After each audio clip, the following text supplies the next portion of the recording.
By Gold MasterCard, the #1 gold card. Gold MasterCard. And by Nabisco Brands, a strong supporter of golf and its charitable activities.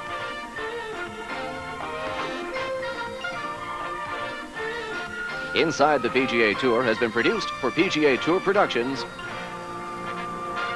by Reed Dolph Incorporated.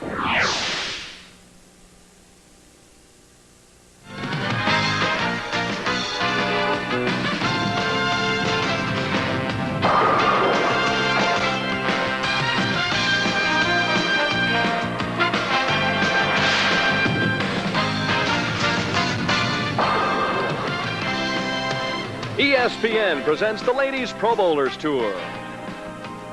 And welcome everyone to spacious Sam's-Town Bowling Center in Las Vegas, Nevada for the championship round finals of the $100,000 Sam's-Town Invitational. Now let's meet tonight's top 5 finalists. Starting from the number 5 position, it's the current WIBC Queens champion, Carol Gianotti of Perth, Australia.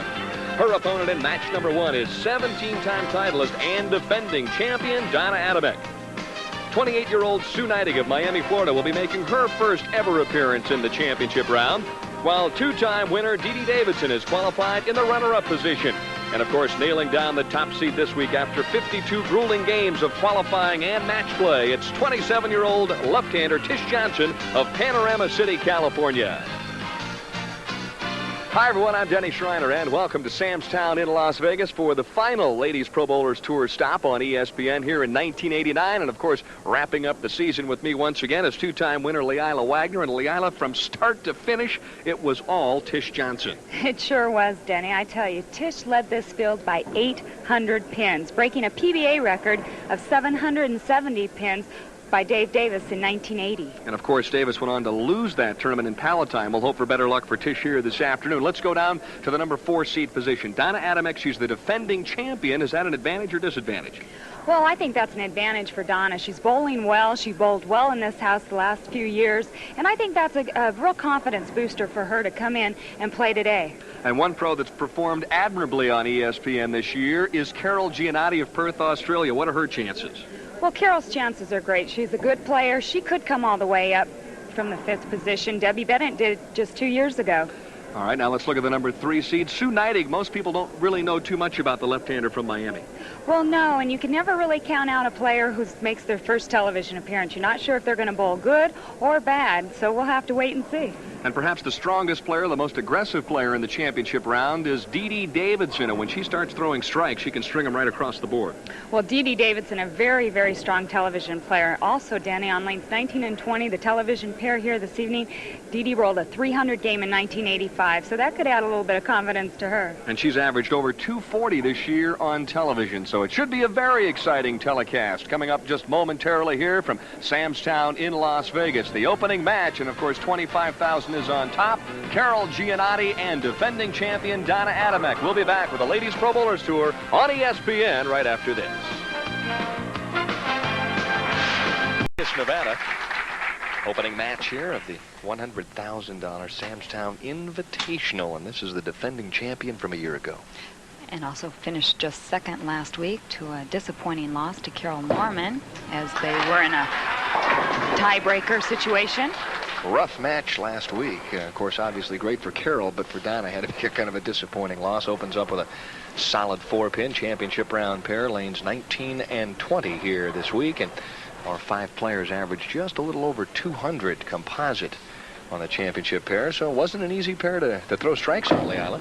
No, basically the whole house wasn't real easy for the players to throw strikes on, Jenny. We did cross the house.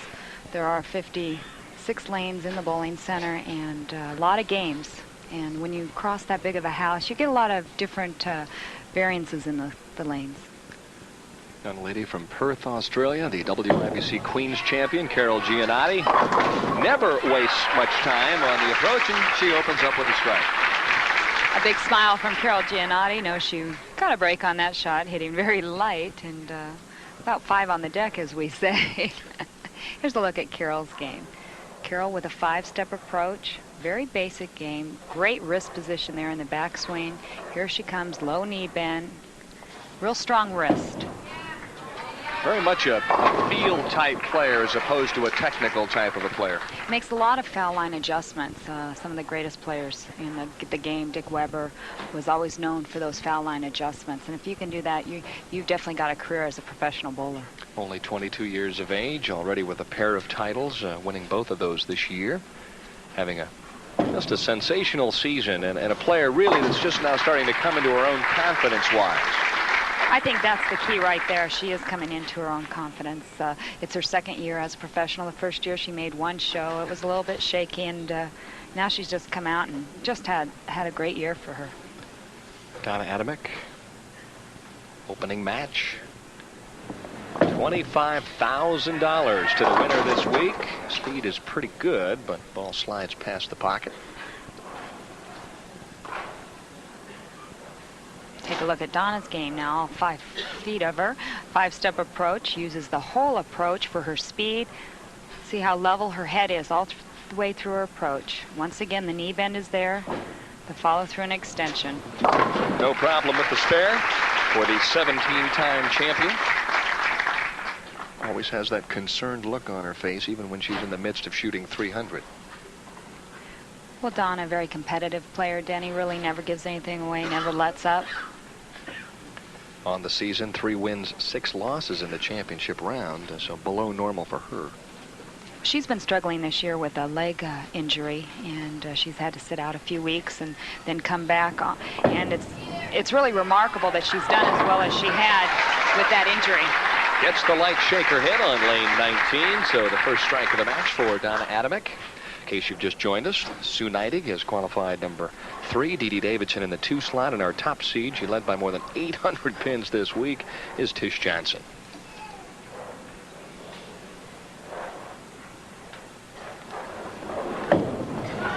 Trying to tighten up the line a little bit. This one hooks a tad early, and she averts the 4-9. Well, making the adjustment on lane 20. Barely hitting the head pin last time, but getting the break of the strike. That ball coming in high. As you can see here, she almost is going to leave the 4-9 where the ball is breaking. Very sharp the last minute, and the pin coming out of the channel and basically catching the 9 pin. So she got a break there by having the 9 pin fall out. One of the interesting notes about Carol, by and large, she's used the highly polished balls in her championship round appearances this year. Now she's gone to something with a duller surface to hook a little earlier, so I think she's starting to make adjustments equipment-wise when she gets to the championship round. Well, it's difficult, Denny, when you go through 52 games this week, 42 games in other weeks, and you've used the same type of equipment, whether shiny, and have to come up and use a dull ball on the show. You know, mentally, you don't have the confidence in that ball, and I think this is what's happened to Carol in the past. Well, she strikes on the left-hand lane. A very close match here, and we'll be back with more of the $100,000 Sam's Town Invitational right after this. Yeah.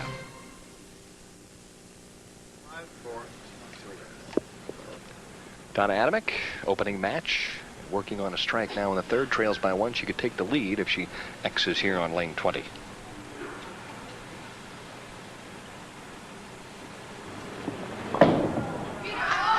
Well, that one once again slides by, trying to make the adjustment on the right-hand lane, which may be a touch tighter, you think? I think so. Talking to the players a little bit beforehand, they mentioned that lane 20 was a little bit tighter, and then the condition we are using this week, Denny, is they've oiled 24 feet buff to 33. And what's happened now is the conditioner has carried down, and I think more so on lane 20. All right, so Donna Adamek finds herself trailing by 1 here near the midway point of the opening game. Been a marvelous year for the Ladies Pro Bowlers Tour on ESPN, and of course this is the final stop on the fall tour. Things will be resuming normal play back in February of 1990, a brand new agreement, 23 events on ESPN, so I know the ladies are excited about that. They really are. It's going to be nice to have a break. We've been out here for 9 straight weeks. That's a long stretch for the ladies, normally, what, 4 or 5 or 6 weeks? That's right, and just the spring and fall here, we've had the 9 weeks, and it's good for the competition. It's good for the viewers because they know when we're going to be on. However, it's tough on the ladies. Well, we just want to thank all of you who have watched throughout the entire year and invite you to stay tuned in 1990 for the Ladies Pro Bowlers Tour on ESPN. Cross lane. And saving the wood, as it were. Donna with a wry smile. So still waiting for the first double in this match. Donna having a little problem with 10 pins. As you can see here, she barely nicked that one. Gianotti looks for the first double here in game number 1 and ends up with the baby split. So she's trying to point the ball a little bit up at the pocket, and it seems to be hooking a little early. Pointed that ball a little bit too much, however, also let up on our speed. I think that's what caused it to hook a little more, not hold the line. The lanes were difficult to play this week. Denny with the right side. If you tried to point the ball up, it would jump on you. If you tried to move in and swing it a little bit, it sailed on you. So you really had to make some adjustments quick. You can see here a nice conversion on the 310. No problem with the baby split. Donna Adamek trails by 2, and we're in the 6th. She has to be thinking about last year when she won this event, defeated Robin Romeo. Well, that was a shot that went dead right off of her fingertips, and she leaves the 1-2-4, an errant toss that time for Miss Gianotti. Well, if you get a little ahead of yourself, a little late with the ball sails off to the right. So she was very out of time.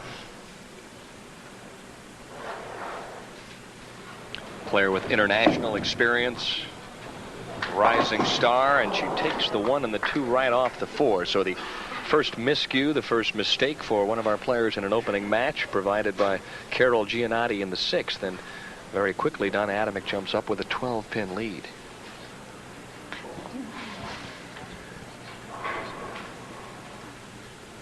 Donna, 4-time Bowling Writers Association Bowler of the Year between the years of 78 and 81. Also being nominated now for Bowler of the Decade, but she took a few years off, so I think that will hurt her chances in that nomination. Excellent shot on the right-hand lane, and she's made the adjustment. She sure has. As you can see here, Donna also playing very direct, right around the 9th, 10th board. The second arrow on the ball just goes flush. Like maybe she moved the feet a little bit right on the right-hand lane, got a much better reaction. Like I said, you don't really want to go away with it. You have to go straight down the boards. Yeah, tricky shot this week for the players on the right side. This one through the nose, and she leaves the 6-10. Of course, Sue Neidig, Dede Davidson, and Tish Johnson are all southpaws, all left-handed players, and obviously that was the key this week to finishing high. A bit of an advantage on that side, I would say. Well, this bowling center has been known for the left side, Denny, in the past, and you can't take away from the fact that they all bowled very well to make it in the top 3 positions. Nothing wrong with taking advantage, right? Alita Sill has really made a career out of bowling at Samstown. And so Donna Adamek fares up in the 7th. She leads by a dozen. We'll be back with the conclusion of match number 1 from Samstown in Las Vegas right after these messages.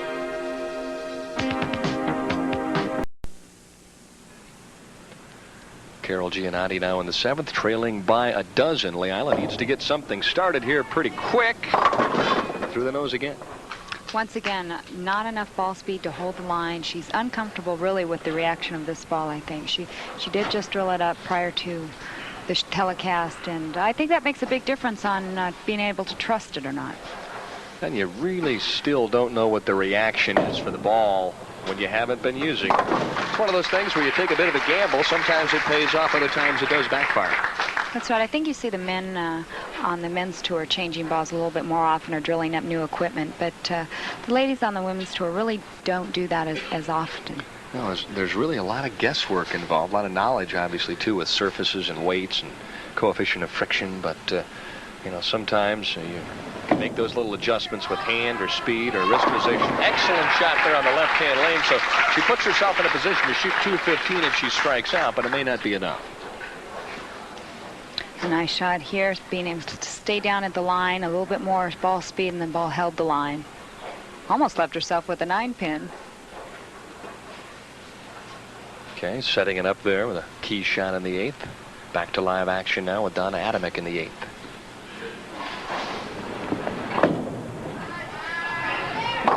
Well, by the head pin it goes, and fortunate not to leave the 10 along with it, but it's the 1-2-8-7. Donna really not feeling comfortable here, Denny. You can tell she tries to go away with it just a hair. The ball comes up light, doesn't hit the head pin. The last shot on lane 19, the ball hooked, went through the nose. Maybe move the feet a little bit right here. This will not be an easy spare.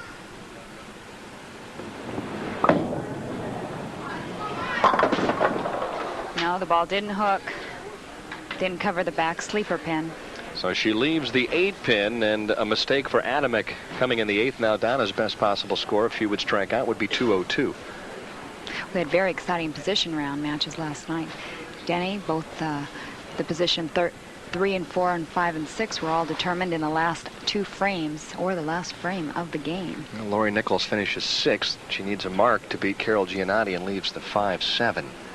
And you told me it was a pretty good shot, so. And Donna Adamek needing a spare to beat Sue Neidig for the number 3 position. She left the split 6-7-10. So very exciting finish last night. Well, the 10 pin just dropped dead that time, face forward. This is an unusual shot. Very unusual. Watch the reaction here of the pins. As the 6 pin goes forward and actually bumps the 10 from the back, and the 10 fell forward. Clipping, there should be a yellow flag somewhere down there in the pit area of lane 19. Double here would go a long way for Carol Gianotti. Doesn't waste much time. Oh my, it's been her kind of a week, Leila, as she holds her head in disbelief. And that was for a double, Denny. A very, very big break for Carol Gianotti. As you can see here, the ball going through the nose, right in the heart. Off comes the head pin, and there goes the 6-10. And now Carol's a player that knows, hey, that was a bad shot, and I got away with it. First double of the match for Gianotti, and if she, oh, this is right. Say if she would strike here, she'd be in a great position. Gives this one too much room, and she leaves the washout in the 10th. Really surprising, Denny. She didn't take a little bit more time after that break there in the 9th and just settle herself down a little bit. But she got up on lane 19 and really hurried through the shot. Needs to try and hook the ball past the head pin and does not. So a key critical error in the 10th for Gianotti. Here's the first shot, as you can see. She knows she went through the beak the last time. She's trying to make a little adjustment, but the ball just gets away from her. She's a little quick with her feet, gets to the line ahead of the ball. The ball never makes it up to the head pin. Well, a spare and some count, and Donna Adamek will move on to game number 2.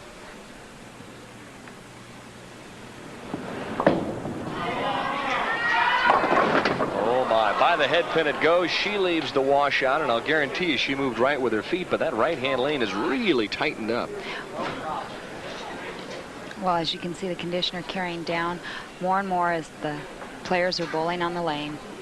Donna needing to pick this up to continue on.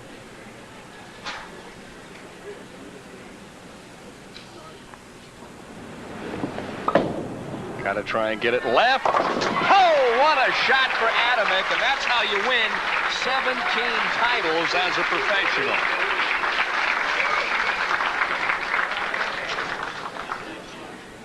Here's the first shot on lane 20. She sends it right again. The ball's just skating it. She looked like a good shot, but the ball just really never made it up to the head pin. Now here's the conversion. Almost looked like it was going to go left, but it sort of backed up there, didn't it? It definitely went left and came back. 8, and she is a winner. Hard and straight at the pocket. Oh, what a finish. Donna turns around and realizes, I got away with one here as she defeats Carol Gianotti in the opening match, 182 to 179. So for Gianotti, a 5th place finish and $4,000, and for Donna Adamek, new life as she moves on here to game number 2 in the championship round finals of the $100,000 Samstown Invitational. Next in line, a left. Been a great bowling center for Donna Adamek through the years. Our defending champion has won the opening match over Carol Gianotti, 182 to 179. Game number 2 now of the $100,000 Samstown Invitational from Las Vegas. Donna seeded number 3 last year as she came up the ladder from that position, Denny. So right now she's basically in that qualifying position. Let me ask you this. I made the observation during that last commercial break that her reaction does not look good to me at all. When she gets a little bit of speed velocity, the ball seems to slide too far. Should she change balls, or is she going to try and change speeds? Well, Danny, Donna has 3 balls out there. She is one player that will switch balls if she's finding a reaction better on one lane than the other with one ball versus the other. So she is a player that is probably down there switching balls. First good look at Sue Neidig. Opening appearance on national television. Has to be a little nervous, I would think, at this point. I think so. Sue's highest career finish is 12th, which came in 1984. Basically a part-time touring player, part-time mother, or full-time mother, I should say, part-time player. There you go. Pretty good shot as she leaves the soft 10-pin to start here. Sue Neidig with a 4-step approach. Denny actually carries the ball real low for her first 2 steps. Really comes through the ball. She's only 5'4". She throws a 15-pound ball. Finished 103rd here last year, so really came a long way here in 1989. Has not had a great deal of success in this event, but stormed out of nowhere to qualify in the number 3 position.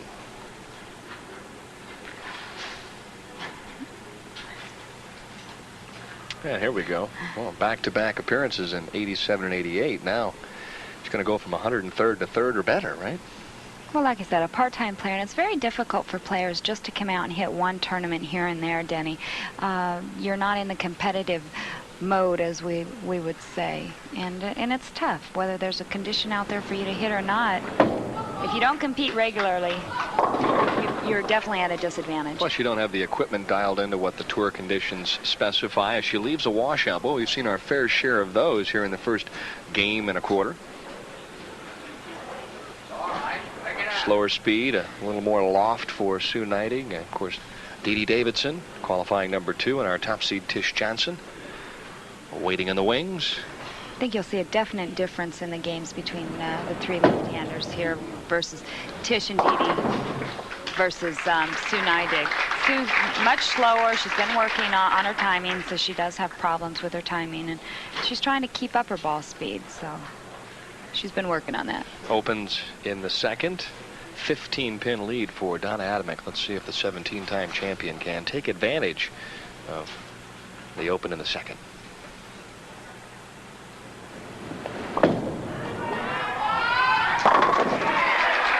You noticed a little more of a pointing type of an angle on lane 20 for her? It almost looked like she went to her shinier ball, Denny, but went more direct, because the duller ball was hooking a little bit more when she went off to the right. So the shiny surface will slide more for you and hold the line versus a duller ball.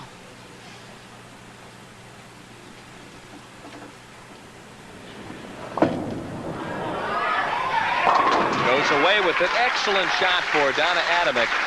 And she strikes and doubles now in the second and the third. And how critical is it to have a chance to bowl an entire game on the championship round, Perleale? In competition, you can make those little fine-tune adjustments. Oh, I think it's very critical right now, Donna, definitely with the advantage over Sue Neidig, not only being a veteran player, but having that one game to get the feel of the lane. Donna made her mistakes last game. She washed out. She went through the beak, so she is getting dialed in.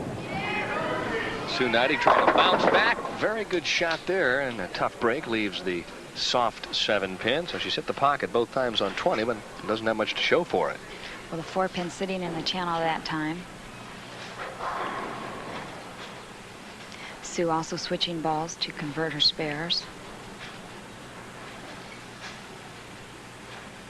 Doesn't have much push away, very low push. Better ball speed there, and ended up hooking by it. Well, Tara trying to root Mom on, and right now you can see that she realizes going to have to try and turn things around a little bit. Tara, 6.5 years old. Sue's very instrumental in working with her at her school. She's a volunteer at her school. Sue said, I think they should pay me. I volunteer so much. Well, Well, she's going to get a good paycheck here this week. Trying to bounce back a little bit. Left the washout the last time, now the bucket. So first appearance ever on national television, off to a rocky start thus far for Sue Neidig of Miami. A little shake of the head, not really understanding lane 19. She said she had a little problem in the morning block. She lost 100 pins in the morning block when Tish Johnson picked up 200. So Sue felt, well, maybe I just didn't play the lanes right. Some players don't like morning blocks. A little too much conditioner out there. Well, the conditions right now are as they would be in the morning round. So she is struggling at this point. Donna Adamek leads by 36, in control here of match number 2. We'll be right back. Comfortable lead for Donna Adamek. 36 pins as we near the midway point of game number 2. Still in line, Dede Davidson, our number 2 qualifier, and Tish Johnson of Panorama City, California, the top seed. Donna Adamek started bowling at the age of 10. This is her 13th year on tour. Oh, yeah, there you see, anytime she sends it a little right on the right-hand lane, lane 20, the ball just does not get back to the head pin. Here's a look at just exactly what happened. She's going a little bit right, just almost straight up the board. Not much. Not much. Yeah, as you look back at the replay. And this is Donna's natural game, though, Denny. You have to remember that when she does move right with her feet and tries to point it a little bit left, that's not natural. And when you get a little bit loose, like after a double, that's what you're going to go back to, is what flows naturally. All right, do you try and close your shoulders a little bit, Leila, to start the approach, and give me an idea how you would do that? Well, I know Donna's game a little bit from talking to her, especially this fall. She's been making a lot of telecasts. She's been trying to push the ball away a little bit sooner, keeps her shoulders closed. And by doing this, she gets the ball down a little bit earlier. So watching her push away, if she delays that push away, she's usually late at the line and the ball sails. Got that one into the swing pretty quick. Ball rolls up and a good reaction. So a strike for Donna Adamek in the 5th. If she could have strung 4 together in a row, this one would have been just about over at the midway point. So for Sue Neidig right now, she trails by 33. Time is of the essence. She needs a double.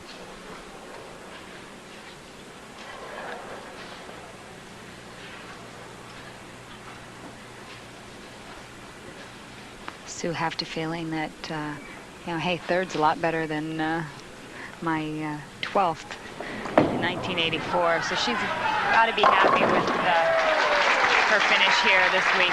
Boy, no change of emotion whatsoever as Neidig finally strikes on the right-hand lane. Very good shot there. She doesn't show much emotion during qualifying or the finals either, Denny. She did lock herself right into the TV show last night, though. In the 7th game, she shot 257. A nice game to do it in, so there's no pressure for you in the position round game. Yeah, especially the first time you get to that point, because it's not easy to get to the top 5, especially when the field is 174 players like it was here this week. A record field for this event. Good speed. She shakes them around a little bit, so Neidig comes back with a double, and she does have new life. She probably heard us talking about her maybe ending up third, so here's a look at the shot she just carried. A little wally, as you might say. The ball not taking out the 5-pin, however, the head pin doing some work. Cuts the lead to 23. Meanwhile, though, if Donna strikes here, it goes back to 33. Look at the spread index finger of Donna. Really able to get around the ball. A lot of rotation. That one inside a target, and that's exactly what happens when you try and get the ball started a little bit left if it does hook early on you. So a split in the 6th, and it looked like a pretty good shot when it left her hand. And a critical error there by Donna is Sue just doubles. Donna basically wanting to stay clean throughout the game. Leaves the 6, 7, 10. Going for straight. it. Boy, it gives away some pins in count, so obviously going for all the gusto now with the open in the 6th. Changes this one around a little bit because Neidig's on the double. She actually made a mistake here, Denny, by giving away 4 pins in count, and it's not like Donna to do it. It was not intentional. The ball did catch the conditioner and just slid off to the right. I'm sure she was going for 2 pins. A while back, she led by 36. Now it's a 7-pin lead, and as I mentioned, Neidig is on the double.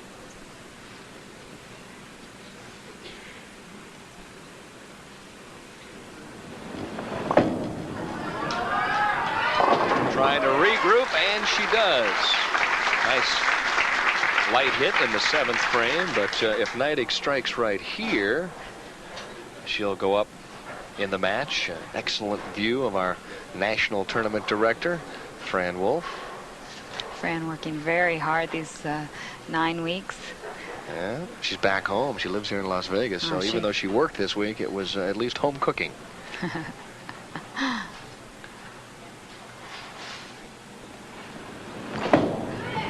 Trying to make it 3 in a row, and this one is turned around dramatically, Leila. She now leads in the match. I think a little momentum, and there's Tara, a big smile. A little momentum there. Sue had a lot more ball speed, a little bit more aggressive type shot. I think the first 5 frames a little bit nervous. You come out and you slow up, you try to take your time. Well, you almost try and be a little too perfect with the shots. Exactly. Arm swing is loosened up, though, as she strikes in the 5th, the 6th, and the 7th. If she X's here, she's ahead by 13. Oh, and that was an excellent shot as the 4-pin just wrapped the 7. Whistle right around. Trying to put some serious heat on Donna Adamek if she strikes there. Watch the shot here as the ball comes right into the 1-2 pocket. The 4-pin's just going to wrap around the 7. One of her better shots of the game.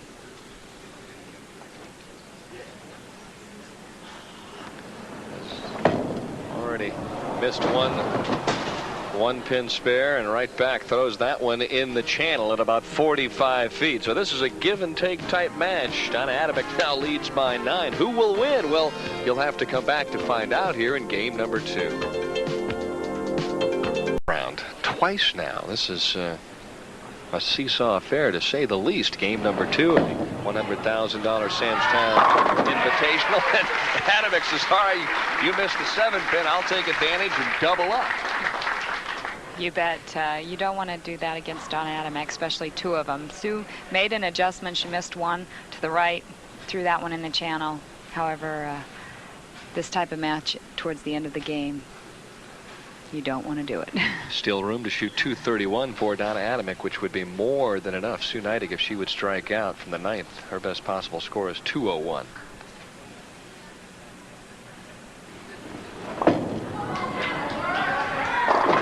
By the pocket it goes, and the 245 remains. Once again, just a little quick to the line, and the ball just sails right, Denny. It's so hard. I understand what Donna's going through, because I'm my game is very similar in that respect, that if I'm a little bit late at the line, my ball's coming through, it sails to the right, and that's sort of what she's going through, trying to do something that's not real natural.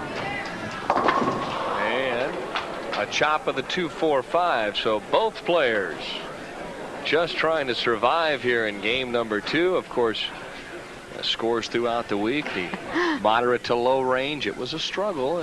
Nothing wrong with that, though. I mean, it's just as competitive. It's just a question of you got to make your spares. That's exactly right, and spares were very difficult this week, Denny, and that's why the scores were very low. Neidig still has a chance now to close her out if she would strike out and shoot 201. The best Donna could muster would be 196. So for Sue Neidig, the biggest 9th and 10th frame of her career. The big 4, and now it wraps around one more time. So problems here on lanes 19 and 20. Well, much slower ball speed here, Denny, and the ball just ends up taking off to the right through the heart of the pins.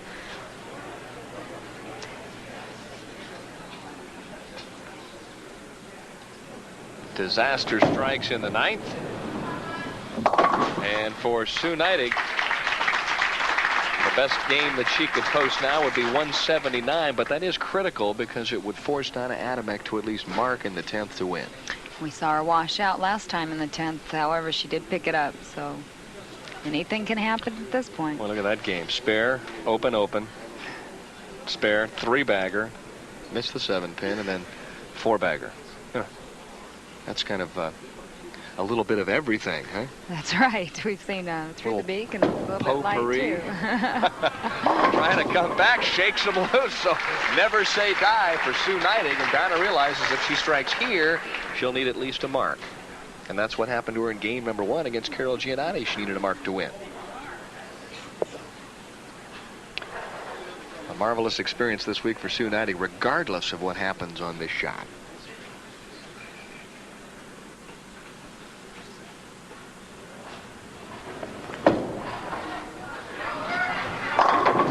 Beautiful shot. Is it nerves, or, I mean, how can you throw the 3-bagger in the middle of the match, come back and double up in the 10th, and then miss a couple of 7 pins? Is that just nerves? Well, she missed the 7 pins, Denny. The first one was just a hair to the right, and like I said, she did make the adjustment. So 7 pin in the 8th was a super shot. She just let up on her speed in the 9th.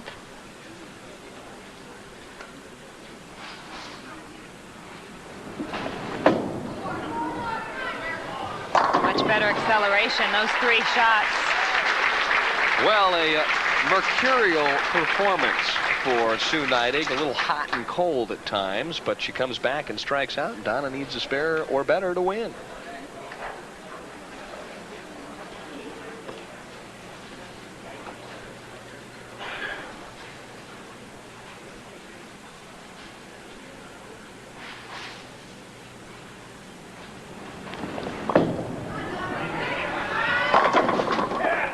Absolutely amazing both times. When she needed it to win, she's right there. Making the adjustments, knowing that this ball's going to go right if she doesn't get through it. And 5-pin toppled over and carried the 7. Donna knew that's what she needed. Pressure shot for Donna Adamek, who has stepped through the door twice already in this one to win matches, gaining momentum. Here in Samstown, she started from number 3 position a year ago and ended up with the title. Is there a possibility she could win back-to-back? We'll have to wait and see. You're not going to go out on any limbs, are you? No, I don't think so. Yeah. Not today. No. Tough, really a tough call, because Dede Davidson and Tish Johnson both have bowled extremely well this week. So for Donna to get to the championship game will not be an easy task. No, it really looks like Sue had a nice shot to the pocket. I think she just made a couple critical errors there in basically speed, and that's what hurt her.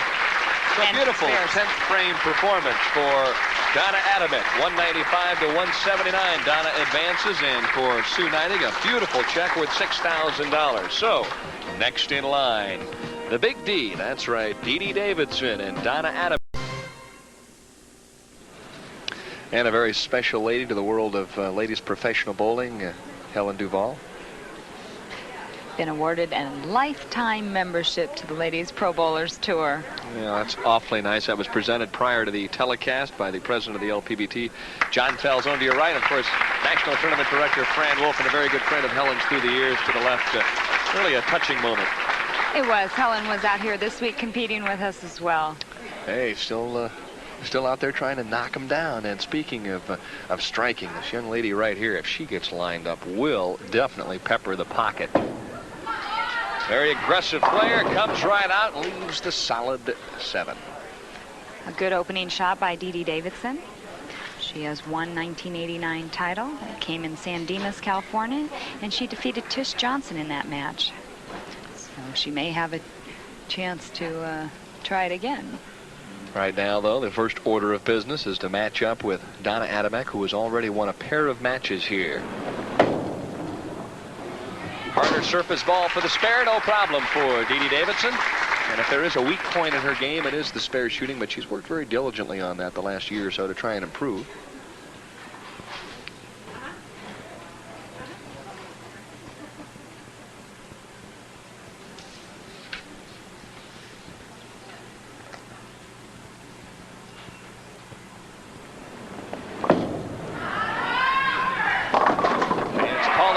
To come up, and it does. The 2-8 tickled, and it ends up caving in for the strike. Actually having the 2-7-8 standing at one point in this shot.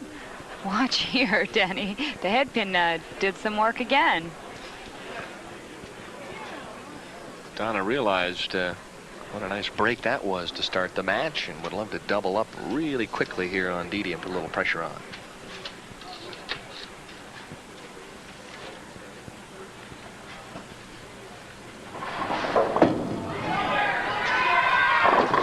this one past the head pin and averting the bucket in the 2-4-5, but still has some work left. Going a little bit light again. Now lane 19 has been Donna's good lane. Point of interest, Dede had Donna start this match, which means Donna's going to end up on lane 19, which has turned out to be the better of her 2 lanes. Solid spare shooter that she is, Adamek has no trouble disposing of the 2-4 in the second.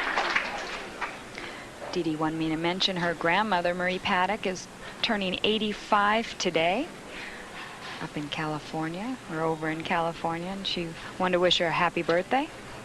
Talk about some astronomical numbers. 243 for 1989 during the television round. That's about as solid as you get. Comes back and nearly left a handful. I think Dede likes 19 and 20. She shot 300 here in 1985 on this very same pair. Look at Dede's game. Once again, a 4-step approach, starting the ball out a little bit farther from her body, coming through with that strong knee bend, strong release. An interesting note, too, Denny, all 3 of our left-handers have 4-step approaches. Both of our right-handers were 5-step. All right, using the 4-step, lane, fall away jumper for Dede, who was leaning back to make sure that she converted the spare, and so it's a 3-pin match right now. She trails by 3 in the early stages of the semifinal game. The winner takes on the lady that just absolutely lapped the field from day 1, Tish Johnson.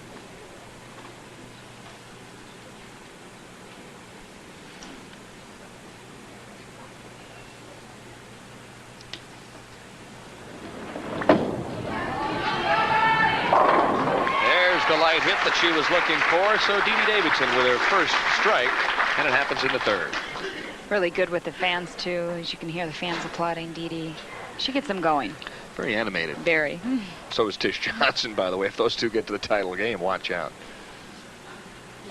In the meantime, 6-time WIBC All-American and 6-time Bowlers Journal All-American Donna Adamek up on lane 20. Better roll on this shot, and oh my goodness, solid 10-pin. First 10-pin we've seen in a while from Donna Adamek, ringing 10. The ball coming in a little bit late behind the head pin, a solid shot.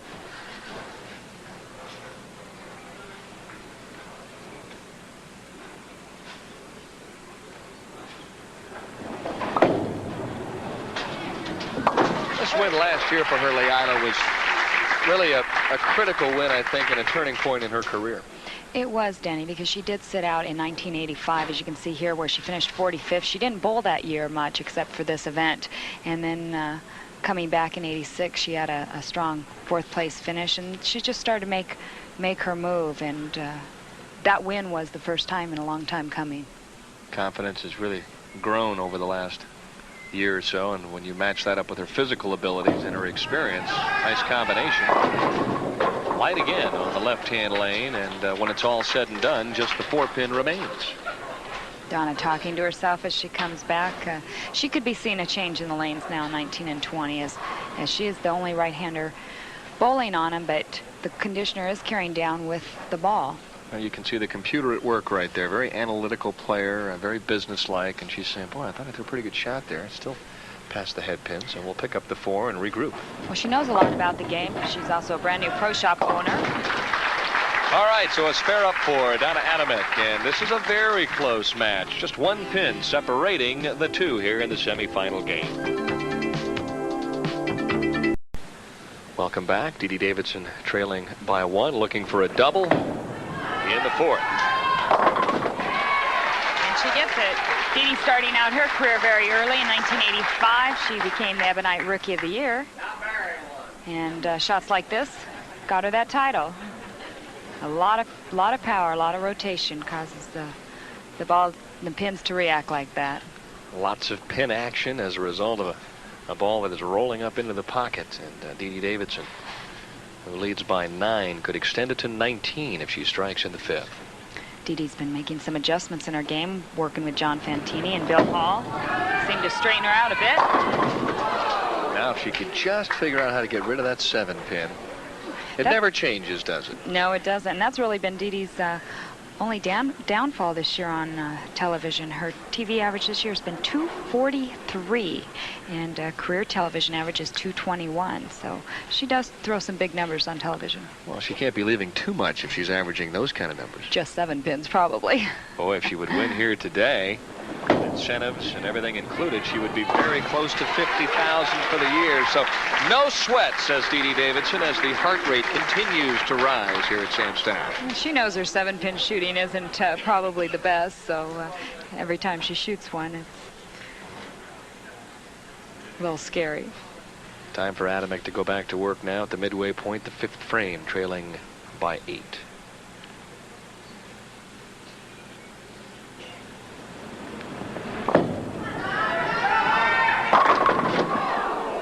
Two identical shots now on lane 20. The ball actually sliding a little bit too long before making the break back into the pocket, Denny, and that's what's causing the 6-pin to go around the 10. She's playing direct. She has to play direct on this lane. And as you can see there, the 6 just flying around it. Pretty good shot. Great shot. You can't really adjust for that here on this lane because she can't go right with it. There's no dry to hit a little bit quicker. If she goes a little bit left with it, the ball goes through the nose. Yeah, touchy situation. You know, I like them when they're like this, though. I like when both lanes are a little bit different, and you have to make the subtle adjustments to hit the pocket, and then you got to figure out how to carry. Well, that's because you're back here. You like them that way. You're not out there bowling on them. You're right. You're right. It's a little different when you're out there. I kind of like them both very similar.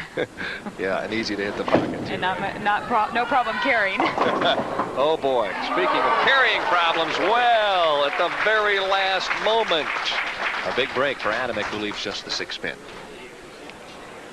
You can see here now the ball taking a sharp left turn. Almost left herself with a big split, but pins were dancing out there, and she only left herself with the 6-pin.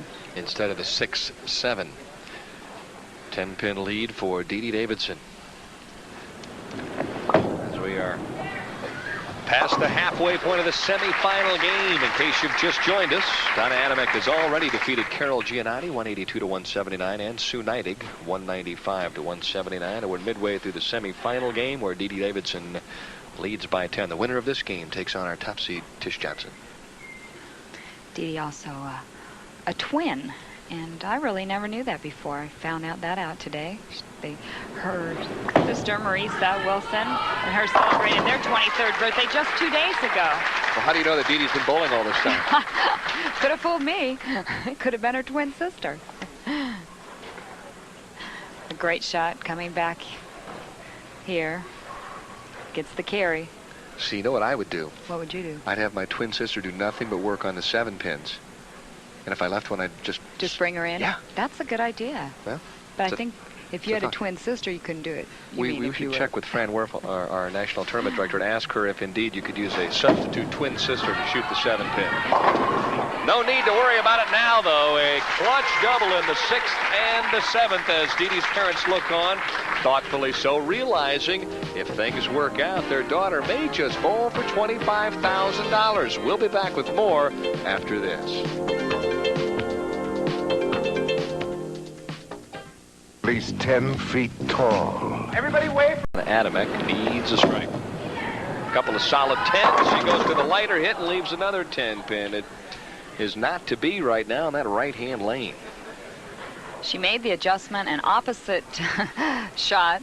The 6-pin not wrapping the 10 that time. The 6-pin lane in the channel. And she just can't seem to carry on lane 20. Obviously, this bowling center, I think, favors the left-handers a little bit from the carry standpoint, and it makes a very big difference. Case in point, this match right here, Donna has left the 10-pin in the 3rd and in the 5th, and now in the 7th on the right-hand lane. All of those could have been strikes. That's right. Now, Dede also leaving the 7-pin in the 1st and the 5th. Yeah, you're right. But really, carry is better for the left-handers throughout this house because there's less play, there are less bowlers, and their shot seems to just hold up a little bit longer. It's amazing as you go through the country and all the different bowling centers, certain types of players have advantages in certain bowling centers, and it just seems to work out that way as this one cuts through the head pin, and not what Donna Adamek was hoping for here in the 8th. Not an easy spare conversion. She has the 3, 6, 9, 10, the 9 pin, the sleeper pin.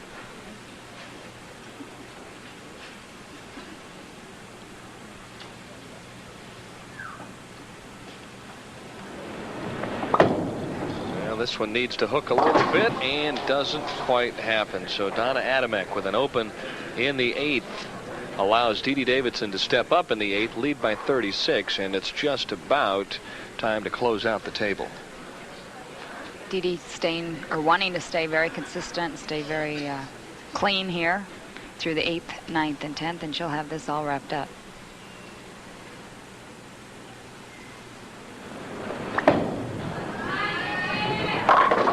Rolls up. It might have been her best shot of the match because she knew right then, hey, if I strike here, I can send her home early. Well, that's right. You want to be able to get up in the 10th frame and not have that pressure on you. Here you can see just an identical shot of the last one. Perfect carry. 256 if she maxes out. You mentioned the roll on Dede's ball. You can see the oil line, a very high track, a lot of forward roll, good pin carry. Had a little problem with her thumb size in practice. It's swelled up a little bit. So taking tape out of the ball, trying to adjust. Right now, it's fitting like a glove. And there you can see Dede pumping up a little bit. She realizes, hey, I'm going to get a chance to bowl for the championship. Well, Dede's financial situation was a little tighter earlier this spring. She sat out a few events, said, hey, I don't have enough money to continue on. So this is really, really a big tournament for her. Gazes up at the automatic score and realizes that she's in for a big check no matter what, and a tough break for Donna Adamek, who leaves the 5-7. Her demise here in game number 3 was not able to strike on lane 20. Really, 3 very good shots on lane 20, all of them leaving 10 pins. That particular shot, she's just trying not to come up high into the pocket and leave another 10, and she goes a little light and doesn't get the reaction. All you got to do is throw your strike ball like this. Ooh, 5-pin whistles just to the back of the 7-pin, and regardless of who wins here today, they'll take home this beautiful Samstown trophy. And to go with that, $25,000 on top. Just to get to the championship game is $12,500. And of course, if you see the permanent Samstown Invitational trophy to your left there, the name, of course, if you looked a little further down, will go on for the '89 winner, and they keep it right here at Samstown, so that everyone who comes into this bowling center gets a chance to look at it. A very prestigious event. The ladies love coming here and bowling. They've been a wonderful sponsor. All the folks here at Samstown are just great. Okay, can't say enough nice things about them. The key question, I know Marty will be listening. How are you doing at the tables? Once again, we're taking a beating. Once again, you've proven to yourself that you're a better bowler than a blackjack player, which I think is really crucial. That's true. Well, Donna Adamek providing too little too late, and there you see the disappointment written on her face. A game of 179 if she strikes here, but a solid third place finish, $8,000 richer, and a little time off. A few furnishings for her new home. That's right. As well. In Apple Valley, California. And so 177 for Donna Adamek, who exits, I think, a little early as far as she is concerned, but nevertheless, a gritty performance here. And for Dede Davidson, she will match up with Tish Johnson, a player that she's 3-0 against her this week. Well, she shot 279 in the position round game, having the first ace strike just last night. So against Tish Johnson, we'll have to see what she does now. And that's more than enough to win. So we'll be back with the championship game here in the $100,000 Samstown Invitational. A pair of left-handers, Tish Johnson and Dede Davidson. We'll be right back. And the reason why they're applauding the 255 to 177 victory for Dede Davidson in the semifinal game, now to the championship of the $100,000 Samstown Invitational, the number 1 and number 2 seeds. Dede Davidson looking very comfortable now with lanes 19 and 20. Opens up by thumping it a little bit over the thumb hole. It's amazing what happens when the championship is on the line? The championship and also a break, Denny. You know, you lose the feel of the ball, lose a little bit of the grip, and you always want to maintain that same feel. And I think that's just what happened. I think she just dropped it. Didn't get through it good. Leaves the 3-6.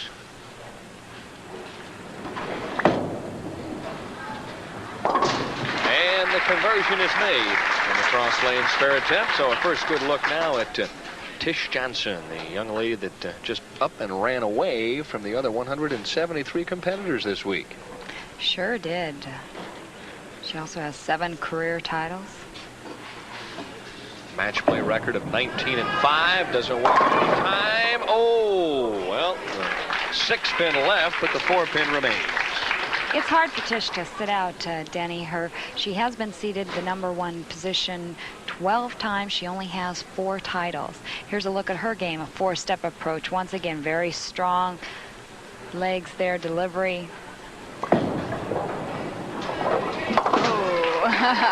Using all of the lane for the spare of the 4-pin as we take a look at numero uno, Tish Johnson, #1 right across the board, and those are the numbers the way they stacked up. Carol Gianotti started 44th, had a long climb. Most all the players staying real close to the top 5, except for Carol Gianotti after the first round went from 44th on up. So she was one of the only players to make a big move. Trying to rectify that graphic from the top seat position, trying to win one. This one she felt like she threw pretty well. It skids past the pocket, and Tish will have to make an adjustment on lane 19. Tish coming out. She has a tendency to like to stay with the same ball, Denny. I've seen it happen to her in the past as the #1 seed. She won't get quite the right reaction as we think she should get from sitting back here. But once again, we talk about that confidence in a ball. Picks up the 3.59. Not an easy conversion, but no problem in the second. $25,000 for first place. The second highest prize for the year. Our U.S. Open was $40,000 first place. So this is a very nice tournament for somebody to walk away with. High flush, a little backhand of the 6th, and a break in the second for Dede Davidson. A young lady to the right, Lisa Maurice, what a story she has been over the past year and a half. And all the fans that have asked me many times about Lisa, well, there she is. She's doing wonderfully. She came out this week to see some of the players, and she is just, it's really a miracle, Denny, that she is even alive. Was involved in a tragic auto accident where she was hit. Really has come back unbelievably well against all of the odds. I had a chance to chat with her prior to the telecast, and what a marvelous young lady, and her fiance Dave Heller to her left. And of course, you know, it's kind of an ironic story because Dede Davidson won her first title beating Lisa down in Fort Pierce just 2 years ago. Well, Lisa plans to come back out in a couple years, so she's walking now with just the help of the cane.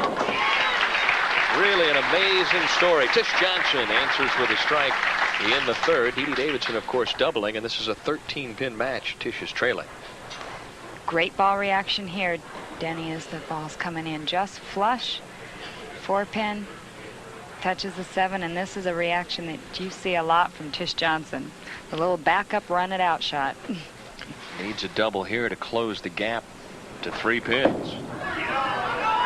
And she gets it. So Tish Johnson heating up here in the championship game as she comes back strong in the third and in the fourth. Coming out a little slow there in the first and second, but right on top of it there in the third and fourth. See Dede trying to slow down a little bit, get the heart rate back down, get back to business. Her problem is throwing it a little too hard. Dede can definitely fire up the ball. A lot of fingers in that shot that rolls right through the nose and almost gets a break on the 2-pin, but I think she probably feels fortunate she didn't leave the 7 along with it. Coming up high on lane 20. Actually, they're setting it short, the ball hooking a little early, or just basically missing her target to the right, pulling it up to the head pin.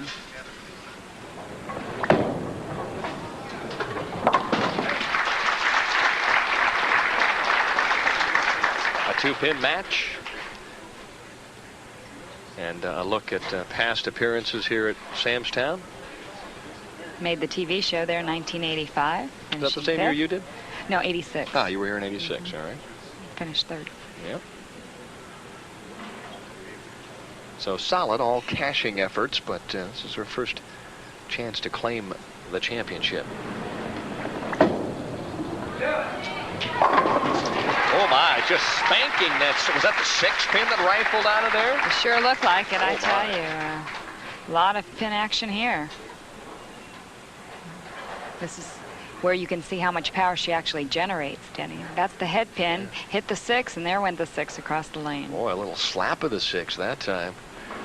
Johnson works on the double. And now it's a solid 3-bagger, and Tish Johnson trying to answer the call here and win from the top seat position. Tish's sponsors, Charlie and Linda Kinsler, and also Bernie Whitlock, along with her mom, Kathy, are in the audience, and they sure would like to see her walk away with the check. Well, this one's been a waltz all week long for the 27-year-old southpaw. She started in the #1 position and never even came close. Well, 800 pins later, she was ahead of second. Yeah, that'll do it. Almost slipped at the line, rolls up, and disaster strikes as she goes back and reslides a little bit at the line. Lost her footing at the foul line. Watch how she loses her footing here and causes her to lose the shot. Doesn't get the leverage to get the ball up to the pocket. And she knows it's staying off to the left. 1-3-7-9 washout effort now for Tish Johnson in the 6th.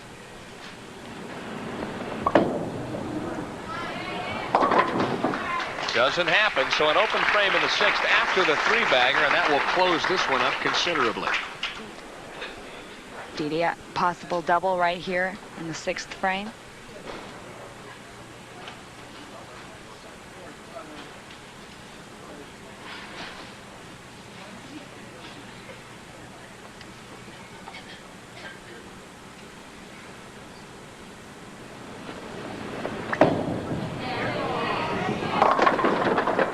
The nose, so not able to take advantage of Tish Johnson's open. Coming up again high on lane 20. That's 2 times in a row now. Dede really realizing she just did not make a good shot. I think she needs to trust the ball a little farther out to the left and have it come back, not try to point it as much. Final stop on the LPBT tour here in 1989. And a critical win for any of the players out here. Oh my goodness, how in the world do you whiff at this stage in the 6th, right past the 2-4? Here's the first shot. As you can see here, the ball coming up. She really didn't throw it out far enough to the left before it made its break back, Denny. And here what happens is the ball hits a dry spot on the lane and basically hooks early. She doesn't give enough room to the left, and it just whizzes by it. Boy, oh boy, oh boy, that is going to be an error I think she's going to live to regret. Comes back with a light hit and leaves the 6. You just can't give anybody that kind of room in a championship game. Something all the players found out, Dede's parents, they are looking on, that we found out this week, Denny, is if you set the ball a little short, it would hook early on you. And most all the players were trying to project the ball long. Sue told me she was even looking at the pins. Other players looked just past the dots to get the ball skating a little bit longer. Little adjustment in the thumb hole, taking a piece of tape out, I should say. So very possibly that thumb's starting to swell up a little bit. 6-pin makes an exit stage right, and she goes from leading by 8 to trailing by 6.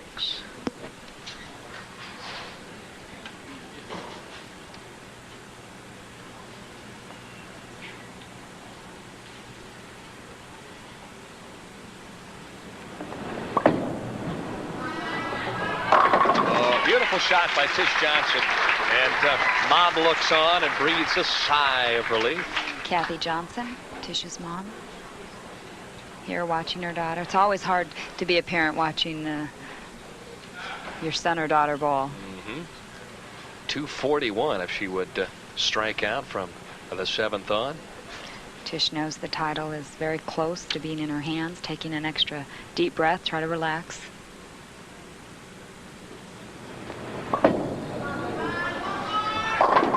One more the fans call for. Headpin dances around the 10. And Dede says, whew, no double. Looking for the wall shot. Really would have liked to have carried that one.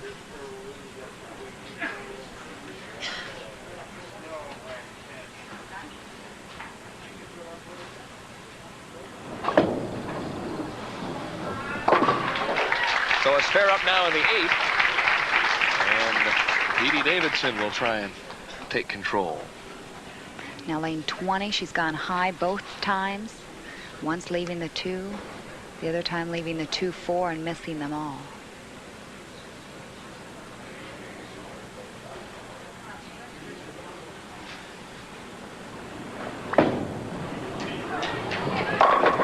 Better speed, and the half 7 is the last to leave, and Dede Davidson with a clutch strike in the 8th.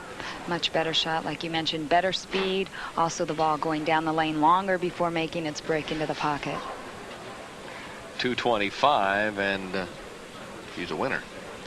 She wants this one right here in the 9th. Set it up. There's nothing Tish could do that Dede couldn't do better. And believe me, after looking at the scoreboard, Tish is very much aware of that now.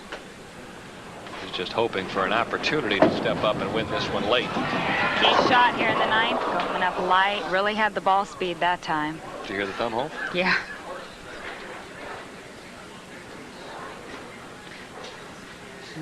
No, she didn't get the rotation, as we saw by the little movement in her hand as she came back, and the ball just hitting light, and she's hoping to maybe get a break out of it. And leaves the 3-5-9 with a sleeper behind and fails to convert in the 9th. So a devastating blow in the 9th now gives Tish Johnson an opportunity to lead by 18 and just flat win this title.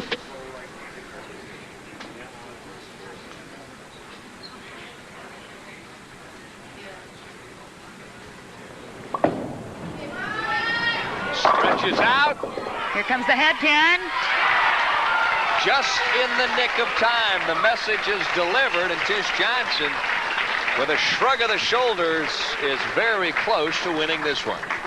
Watch the head pin here, and just before the rack comes down, it's going to tip it over. Had the rack hit it, we would have had to set it back up, and this is Tish's reaction. Thank you. Another animated player. 193, the best that Dede Davidson could do. Tish Johnson with a mark is the winner. Raises her hands, and Tish Johnson falls back and says, "Oh my goodness, I have finally captured the biggie here at Samstown." And a few tears of joy. You know, Tish has had a lot of ups and downs in her career, Denny. She gets there, and then she just seems to fail to perform, or somebody else comes on and just bowls so great against her. And this isn't going to be an emotional victory for her. She led this field by 800 pins. It would have been a shame to lose it in one game. A shame. I don't know. That may be the understatement of the year. True. That would be a brutal experience for a player to dominate like she has all week long. And now the swing loosens up. The messenger this time doesn't get there, but it doesn't make any difference. Tish Johnson with really a gutsy kind of a performance, Leila, because Dede was the first to double, and Tish came back and got the turkey and then threw the washout. And at that point, the momentum really swung around. She had to regroup and come back late in this one to capture the crown. Well, I think that just shows she's champion, and that's why she does have 7 titles. She's able to do that. 8 titles now.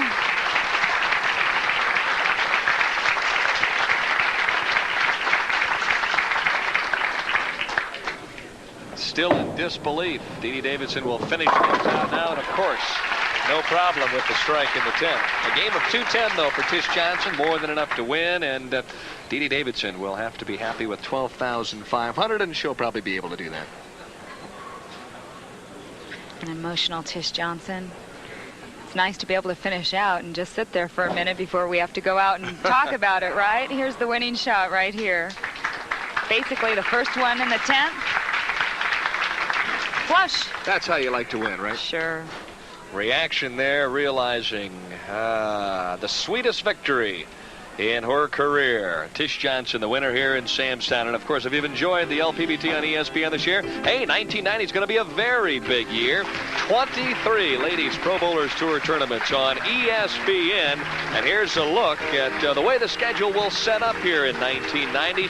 We'll be coming back to see all of you again beginning on February 11th. Of course, 4 tournaments there. And mother and daughter celebrating a victory, a big victory in the big-time town, Las Vegas, Nevada. We'll be back with the final wrap-up here from Sam's Town when we return after this.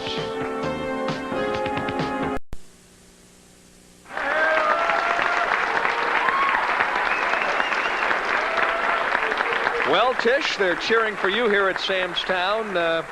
You lead by 800 pins. It would have been a shame had you lost, but you bowled beautifully.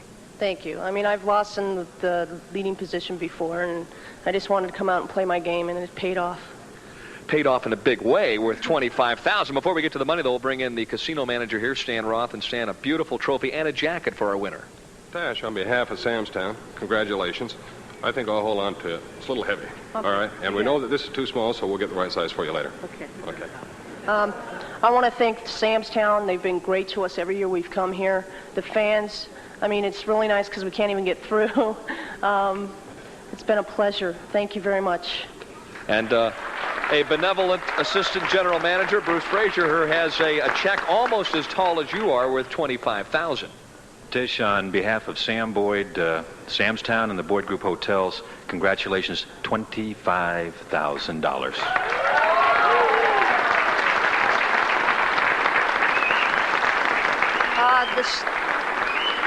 I just want to thank everybody. I'm sort of shaking here. Thanks, Mom, for coming out, and my sponsors are here, and it's been a really pleasure. Thanks. All right, Liana, a question for our newest champion. Well, Tish, you slipped, it looked like, out there when you left your washout. Tell the fans exactly what happened. Well, I guess I stepped on the carpet because I didn't have any problems with the approaches all week, and I got up there and I stuck, and I'm going, oh no, here we go again. But it paid off. Well, you came back with a remarkable finish. Tish, any premonitions coming into this week when you lead something from start to finish? It's very difficult, but did you have a good feeling when you came to Las Vegas? I took a week off, and I drilled up some new equipment, and I practiced really hard, and I had a really good feeling when I came in. You still nervous? I'm shaking. I can't. Now, the key question is, are you going to go take the $25,000 and maybe with one roll of the dice try and double or triple it up in the casino? No way. Well, the odds have been with you this evening with a marvelous championship. We're going to say so long, everybody, from Sam's Town in Las Vegas. Tish Johnson, the winner of the $100,000 Sam's Town Invitational, $25,000 richer. It's been a marvelous year for the Ladies Pro Bowlers Tour on ESPN. We invite you all back in 1990. So long, everyone.